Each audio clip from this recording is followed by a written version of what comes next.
Hello everybody, welcome to our new Sunday talk show, The World This Week. And this week we saw the opening ceremony in Sochi, Winter Olympics with all-year politics. Severe weather around the United States. Elections and unrest in Thailand. Horror stories in Hollywood. And a Happy New Year in China. The Year of the Horse is here. These are some of the issues we'll touch upon this Sunday.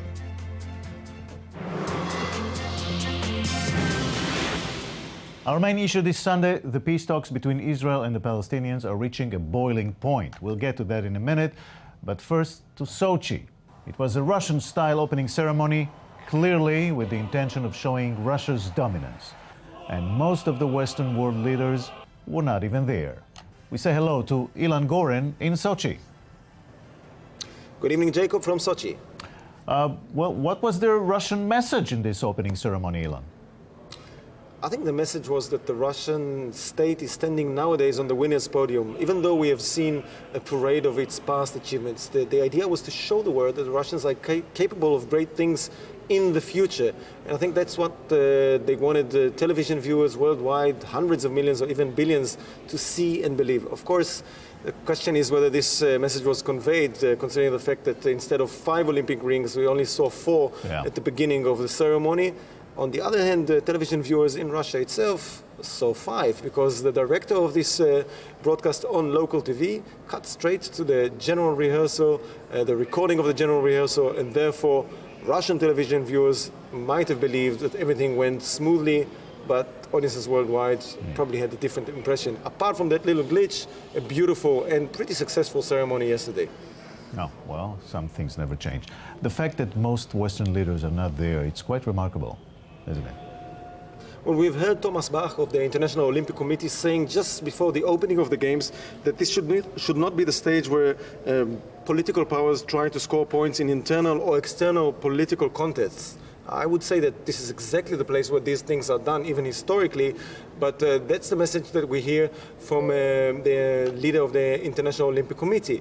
Now, since we haven't seen Barack Obama or other Western leaders in the stadium, of course, the hosts had to settle for other celebrities from the West, so it was Bruce Willis and Mike Tyson that graced this event in their presence, but not Western leaders. All right. And let me ask you, how was your shower today? Did you have drinking water? What's going on with the facilities over there? The hotel that we're staying at is not a so-called media hotel, so we have not experienced the difficulties that other journalists reported about. Everything works pretty fine, showers work, the Wi-Fi connection, the internet connection works smoothly. We have a very nice view of the main stadium and a backyard full of chickens and some stray dogs. In that sense, no complaints about our hotel. And we don't even have cameras in our bathrooms, as was reported, a problem that was reported by other journalists claiming that they are being spied on by the organizers. I don't think we experience any of these problems. But do you feel that you are being followed in any way?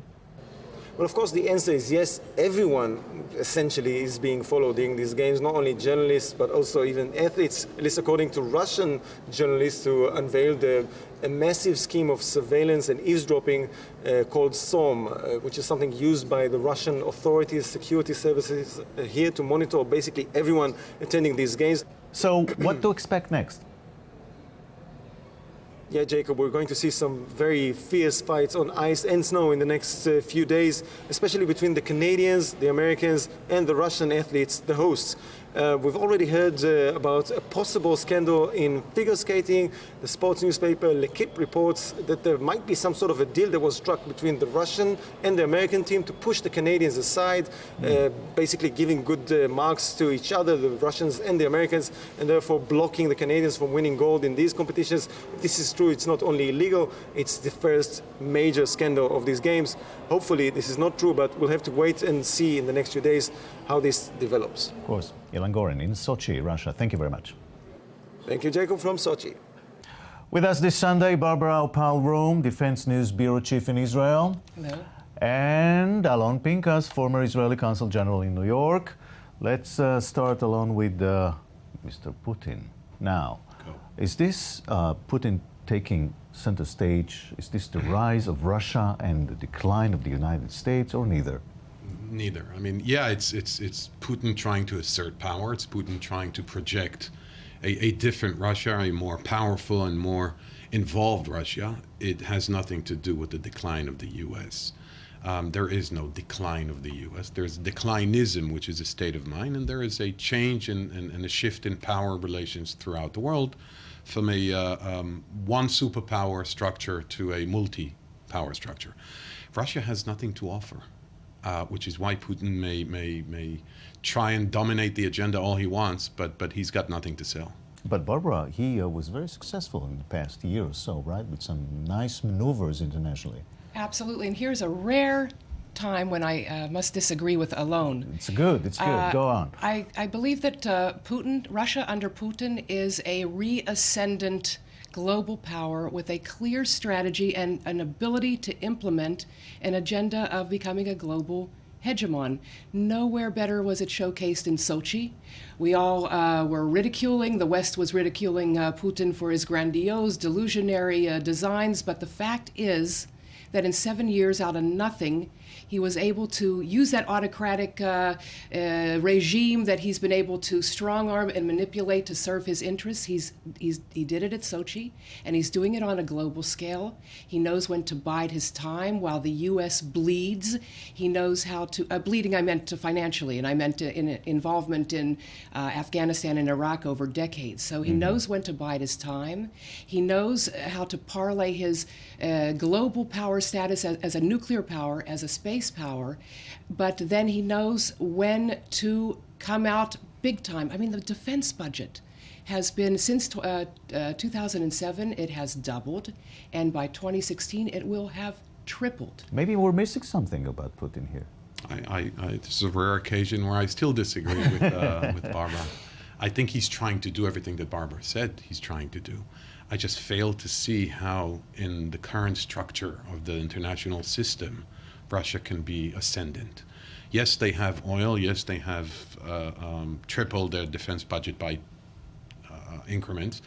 But there's nothing for them to sell. Who are they going to sell weapons systems to? What will they sell to Africa, to South America, to Southeast Asia?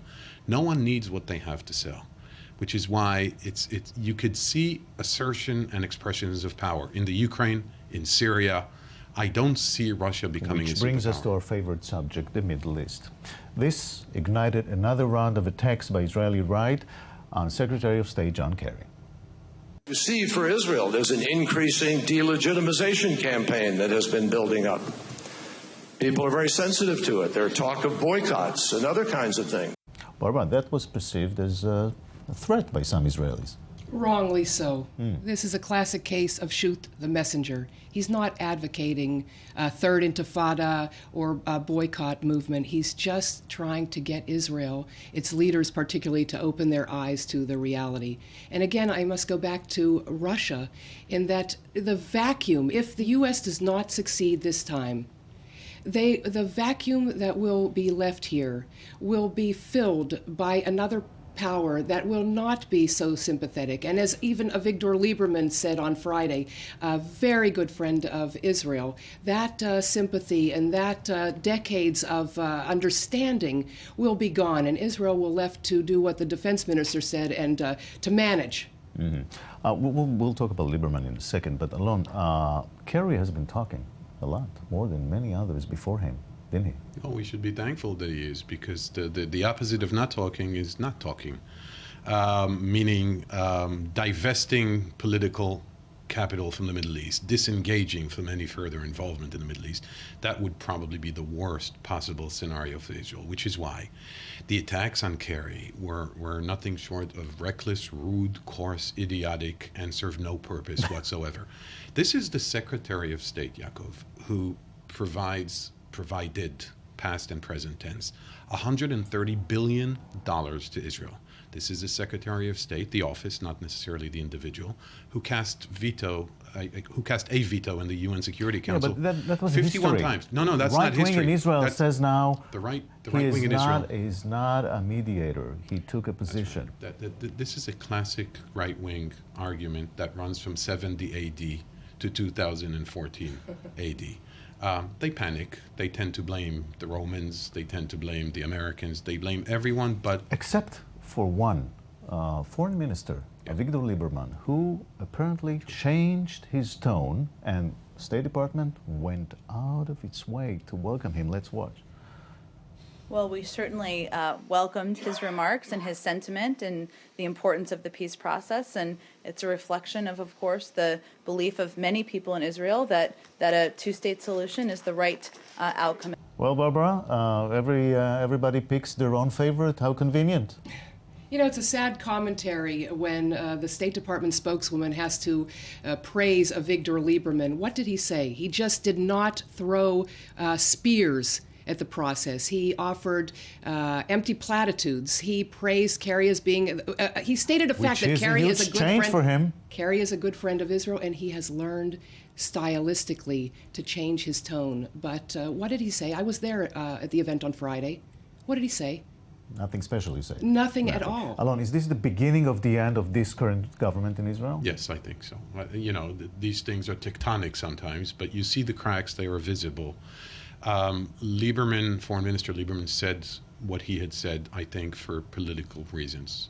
It was conducive, it was useful politically for him to centralize himself right now at this point. I agree with Barbara. He said nothing of substance or new. Nonetheless, stylistically, he positioned himself at a point where this government could crumble because of these pressures. Alon and Barbara, thank you very much. Thank you. A European company, Zero to Infinity, offers flights to space or near space with a balloon. We caught up with Jose Marinano. He's in Kuala Lumpur, and he travels around the world selling tickets, $150,000 each. Hello, Jose. Hello, Jacob. Can you first describe what's the passenger's experience on your venture up there in the balloon? Visually, it will be very, very similar, almost the same thing that the astronauts experience when they are in low Earth orbit. Basically, you see that the planet is round, you see the horizon as a curved line, and the sky, as you are going up, becomes darker, dark blue, up to a moment that it's completely black, and stars start shining.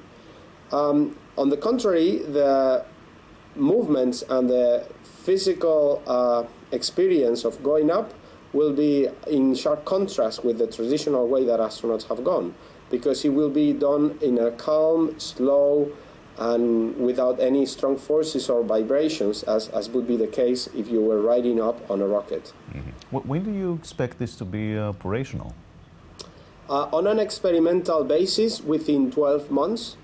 On a commercial basis, maybe 1 year more.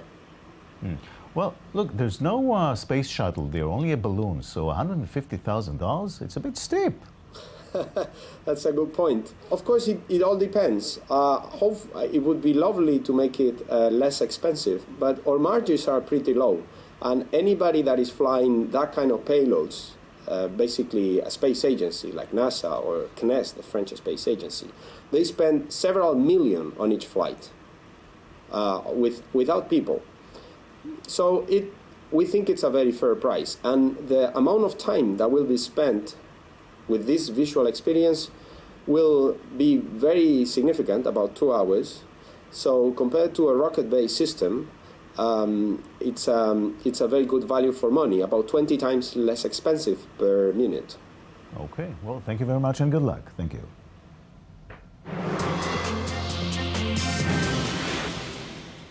Israeli NBA star Omri Caspi spoke to us this week from Houston, Texas, where he plays for the Houston Rockets, of course, and he's looking forward to the playoffs. Oh, it's unbelievable. You know, somebody asked me a few weeks ago did I dream that it's going to be this big, and obviously I didn't. You know, and the support and the amount of love and joy that I get from people here, not only in Houston, but all over the States. As everywhere we go as a team, people supporting me and my team, it's unbelievable. I never dreamed it's going to be this big. Well, I think the system in Houston really gives you a lot of freedom and creativity to do a lot of stuff, and I feel like I'm in a position that I can contribute and bring a lot of energy off the bench and help the starters take their time off and, change things up in our game. And I feel like, when you get consistent minutes, you're able to produce on a consistent basis. So, it's fun to be in that position, and it's, great team to be on. We're winning. We're competing for something. We're competing to win a championship, and we have a great group of guys here that our mindset is get better every day and to compete every night and in the highest level in the world. So it feels great to be in this position. And this has been The World This Week. We'll see you here next Sunday, of course. Have a good week.